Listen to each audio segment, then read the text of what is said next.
everyone, and welcome back to our weekly Q&A where I answer all of your burning baking questions you may have. This week we've had quite a few questions about oven settings and in particular Fanforced settings, so I wanted to address that today.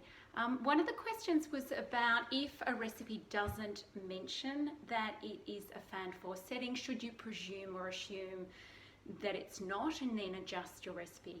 Most recipes, yes, they will mention whether it's Fanforced if it does, and it's pretty safe to assume that it's not if it isn't mentioned in the recipe. What you need to be aware of with Fanforced settings though is that it's a far more intense heat than a conventional or static setting. So just to give you a little bit of I suppose background on both of them, the Fanforced setting, what it does is it uses the fan at the back of your oven, and then it uses the element that surrounds that fan. And so what it does is it uses the fan to distribute the heat from that element evenly around your oven.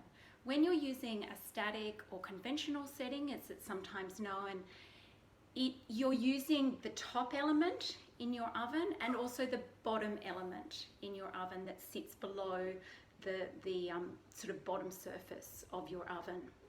And what that does is that it heats from the top and it heats from the bottom, but you have no fan. So the air sort of has to make its own way around the oven. The difference between the two, between Fanforced and a conventional setting, is that the Fanforced setting is a lot more intense because it's got that fan behind it. It's I quite like to sort of liken it to the wind chill factor at the other end of the temperature scale. So when they say there's a wind chill factor of 7 degrees, but it's 11 degrees really, it's because there is wind behind it. So you can liken that to the Fanforced setting. When you've got a fan in your oven that's pushing and distributing that heat around your oven, means that it's going to be more intense. So what you need to do to adapt a recipe that is written for a conventional setting is to drop your temperature by 20 degrees.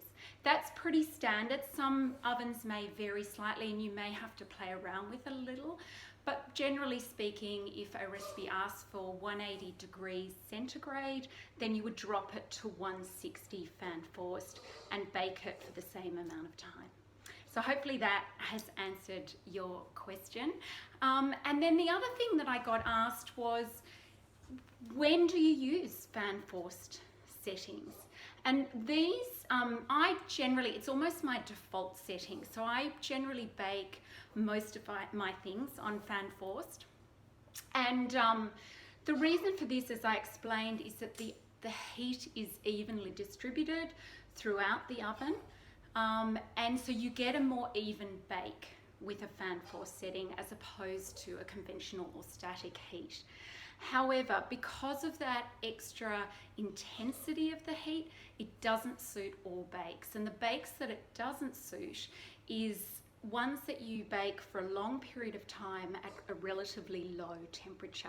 And these are things like meringues, fruit cakes, things like that are going to be in the oven for a relatively long period of time because the heat is just too intense for them. And you'll end up burning them, in the case of a fruit cake, on the outside of the crust before the center's baked, or with something like meringues, the intensity is just far too hot and it will end up browning your meringues or making your meringues crack. So they're two things to keep in mind. So that's just a little bit about Fanforced settings. Just a reminder, if you've got any questions, pop them in the comment box below and I will answer them in upcoming sort of weeks. Don't forget also it's World Baking Day this Sunday, so get into the kitchen, bake something beautiful. I would love to know what you're baking. And I'll see you next week. Bye everyone.